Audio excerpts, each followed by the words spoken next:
Today I will show you an action, crime, drama film from 2018 titled Hotel Artemis. Spoilers ahead. In the year 2028, the streets of Los Angeles are taken over by riots when water gets privatized. Professional criminals and brothers Sherman and Lev decide to take advantage of the chaos to rob a bank with fellow robbers Buick and P-22, but the employees don't have access to the vaults.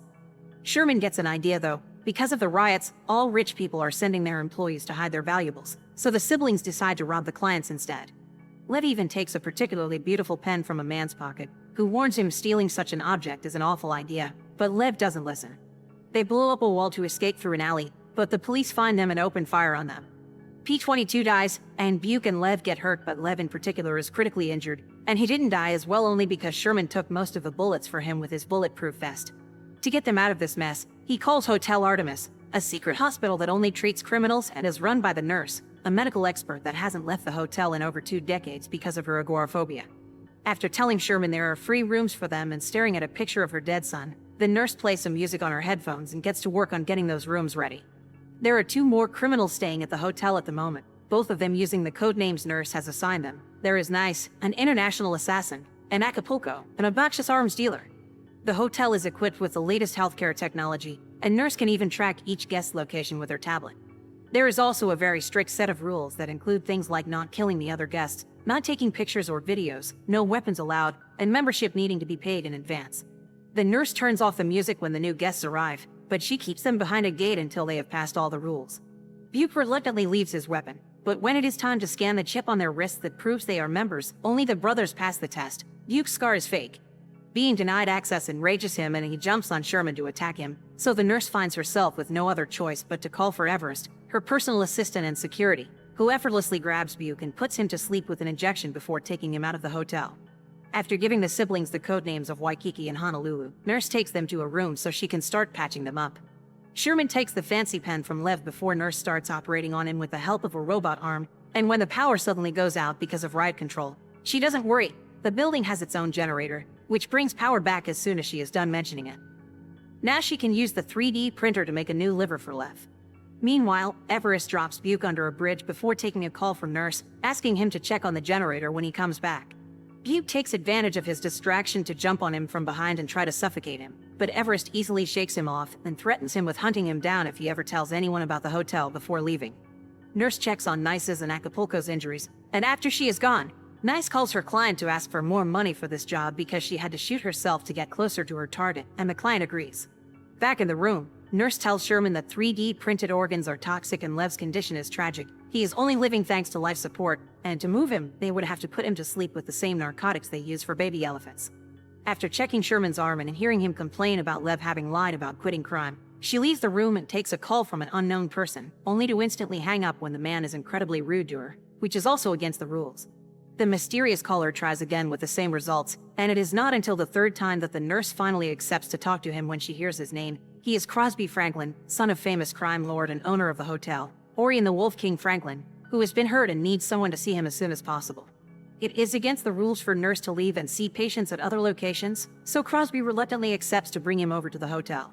The riots outside are getting worse by the second, and now there are even drones and missiles going off. Everest thinks they should evacuate, but Nurse disagrees, claiming the building is safe enough. In the meantime, Nice goes to the rec room and gets to meet Acapulco, who immediately hits on her and gets offended when she doesn't like it and treats him like the obnoxious idiot he is. Their argument is suddenly interrupted by Sherman, who has come by for some coffee. He and Nice say hi to each other, revealing they already met before and are friendly acquaintances, which makes Acapulco think they are together and Sherman is trying to protect his girlfriend. This makes both of them laugh, and while Sherman explains that Nice is actually the most dangerous person in the building, he playfully pats Acapulco on the chest and steals his wallet before leaving the room. Nice follows him after breaking a mug and throwing a piece at Acapulco as a warning, calling him lucky for having the rules to protect him from her killing him. After she is gone, Acapulco decides he has had enough and calls a helicopter to come to pick him up. Nurse makes Everest come over to her room to show him what the security cameras are picking up outside. Since she wouldn't go to the Wolf King's location, Crosby is now sealing up some of the hotel doors to be sure nobody else can get in after he brings in his father.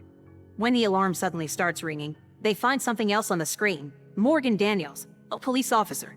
She is looking directly at the camera and calling Nurse by her real name, Jean Thomas, which not even Everest knows. Nurse admits to knowing her and wants to bring her in, but Everest refuses, saying helping a cop would go against the rules and cause them to lose the trust of their clients at that moment. The power goes out again. Everest leaves to take a look at the generator, so Nurse drinks some whiskey and grabs her medical bag and her son's picture before heading out, sneaking out of the building by using a secret passage. Unknown to her, Sherman sees her leave. Because of her agoraphobia, going outside is incredibly hard for her, so she puts on her headphones and listens to some therapy recordings Everest gifted her. When she reaches Morgan, she shows her the picture of her son, making sure she is the girl she used to know when she recognizes the boy. Two teenagers run by then, and the cops that were chasing them find Nurse next to Morgan's body on the floor. They don't believe her when she says she lives here, but before they can interrogate her further, Everest shows up and quickly knocks all the officers out before picking up Morgan and taking her inside with Nurse. While Crosby's men find those officers and kill them, Sherman goes through Acapulco's wallet and finds a poker card hiding a microchip under its cardboard. Nice arrives then, bringing Nurse's whiskey so they can have a drink together. Sherman notices some of the changes she has gone through since the last time they saw each other, like all the membership scars on her wrist and the implant in her eye, which she has gotten so her clients can see how she kills her targets, who are always important people. In return, Sherman shows her the pen Lev stole, which startles Nice quite badly. She opens the hidden compartment inside the pen, revealing 6 special diamonds that are worth 18 million each. The pen belongs to the Wolf King, who is known for killing anyone that steals from him, so Nice wants Sherman to leave as soon as possible. Sherman refuses to go anywhere until his brother can walk, and after they argue about this decision, Nice kisses him and leaves him alone, not approving of the way he always lets his brother put shackles on his life. While taking Morgan inside, Everest continues to scold Nurse for risking everything over a cop, so Nurse reminds him she already broke the rules once when she found him as a kid and took him in. After making sure Acapulco is gone from the hallway, they take Morgan to Nurse's room and she proceeds to operate on her while trying to ignore the constant flashbacks of her son that assault her mind.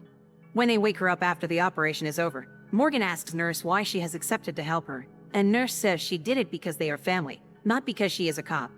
Morgan also brings up the subject of her son, making the flashbacks bother her again, so Nurse suddenly leaves with the excuse she needs to prepare another room. She does so while listening to music, but this time, after she is done, she sits there and cries as she remembers the day she found her son's body after he died from OD. After calling a car to come and pick him up, Sherman checks on Lev, who is now waking up. He shows him the Wolf King's logo on the pen and tells him that while today he is helping him out, this will be the last time they will be working together. Lev accepts this, but he is constantly distracted by the narcotic injection Nurse left on the table. Meanwhile, Sherman investigates the secret passage, and Nice is on the roof, using a special device to spy on Crosby's conversation with his man. Acapulco arrives then to wait for his helicopter and tries to recruit her, but her answer is to knock him out when he realizes her target is the Wolf King, who is now arriving at the hotel. Nurse goes to the gate to receive him, but she doesn't open it yet because there are too many people and most of them are armed. Crosby tries to protest, but the Wolf King tells him to obey the rules, so he's the only one that crosses the gate. Before leaving with Nurse, he gifts his son his ring in case he doesn't make it. Now all the Wolf King's men are locked behind the gates. Everest uses the chance to take Morgan out of the building after she swears she won't tell anyone about the hotel. They come across Sherman in the hallway, who immediately realizes Morgan is a cop thanks to her boots, but he only makes a sarcastic comment about it and lets them leave without raising alarm. While Nice puts a bomb she had hidden in her fake cigarette pack on the generator, Nurse takes care of the Wolf King's wounds, which were caused, according to him, by a beautiful young woman. Being under the effect of the medicine causes the Wolf King to slip and mention some lie he told Nurse and her son's name, which he shouldn't know because she never mentioned it to him. She calls Everest through the walkie-talkie and talks to Morgan, who tries to reassure her that her son's death was not her fault. After reminiscing about the old days, she hangs up and goes to talk to the Wolf King, who is waking up under the effect of the extra drugs she has injected him with. Now his tongue is loose, the Wolf King finally confesses Nurse's son didn't OD. Being thrown in the sea was the punishment for stealing the Wolf King's car. The police report had been faked by the cops after he paid them to do so. This incident is what allowed him to find Nurse and give her a new job after she had lost her will to live. As Los Angeles is put under curfew and lockdown, Sherman goes to check on his brother only to find he has injected himself with the Nurse's narcotics, confirming he is still an addict. Sherman tells him they need to leave while putting the chip he stole from Acapulco in the 3D printer to create a gun. However, Lev doesn't want to leave since he is sure he won't make it, but he does think Sherman should save himself. Morgan manages to leave the building safely as Nurse raises a scalpel with the intention of killing the Wolf King, and Acapulco wakes up to receive his helicopter. But they are both interrupted by the bomb finally going off and cutting all power. The helicopter leaves without picking up Acapulco, who is now furious and wants to kill Nice for setting up the bomb by using a 3D printed gun he had hidden in his bag. Meanwhile, Nurse forgets about her revenge in order to go check on Lev, who has lost his life support. Nice takes this opportunity to enter the Wolf King's room and, after turning down his offer of more money, kills him while recording it all with her special eye. Nurse tries to revive Lev to no avail. When her tablet warns her of the king's death and the tracker indicates Nice is there with him, Sherman realizes she was the one that set up the bomb, so, blaming her for his brother's death, he picks up his gun and goes after her. He finds her in her room and calls her out for her actions, but Nice swears she didn't know Lev was in life support and there are bigger reasons why Sherman has lost him. Thinking she is right, Sherman begins to lower his gun, only to suddenly be surprised by Acapulco, who shoots them both before starting a rant about his superiority. Taking advantage of how distracted he is, Sherman tackles him and pushes him forward until his head is on the tray of the 3D printer, which he activates in order to kill him. Crosby finds out the ring his father left him is a bomb and uses it to blow a hole in the wall so he and his men can escape, while Nurse finds Sherman at Nice and guides them to the secret passage, after Nice grabs a bunch of scalpels to take with her. On their way out, they come across Everest, who decides to stay behind to stave off the Wolf King's men. Nurse gives him a set of hotel keys before hugging him. Then she rushes into the elevator with Sherman only to see Nice is going to stay behind to fight too as a way to apologize for Lev. Everest fights the men at the gate using an emergency axe he takes from the wall while Nice uses the scalpels she stole to take care of the men that are now sneaking into the secret passage through the hole caused by the bomb. Both of them do well at first, fighting with ease, but soon the amount of thugs overpowers them. Regardless, they buy enough time for Nurse to take care of Sherman's wounds on their elevator ride and safely reach the front door, which hasn't been used in years. Sadly, Crosby is there waiting for them, wishing revenge for his dead father. Sherman tries to strike a deal by showing him he has the diamonds and telling him he could use them as proof of power to become the new Wolf King. Crosby accepts, but only in exchange for letting Sherman go, no Nurse. Sherman pretends to accept too, and when he comes closer to hand him the pen, he attacks Crosby and starts a fistfight. Since Sherman is hurt, Crosby quickly gains the upper hand and tackles him to the floor, so Nurse takes the chance to approach him from behind and inject the narcotics made for elephants, effectively killing him. After picking up the pen again, Sherman guides Nurse through her anxiety to help her reach the outside, where the riots are still going at full force. Together they find the car Sherman had called for earlier, but she turns down his offer to go with him because she wants to stay here and help these people since that is all she knows how to do. Sherman has no plans for the first time in his life, so he just drives off after Nurse tells him about a hotel in Las Vegas that could help him. She goes back to the hotel street and sees the sign lighting up, implying someone turned on the generator again. Nurse puts on her headphones and plays some music as she walks towards the riots, ready to be of help. Inside the hotel, as the lights illuminate the hallways again, the shadow of a young woman can be seen passing by. Make sure to subscribe and turn on notifications so you can watch more videos like this. Thanks for watching.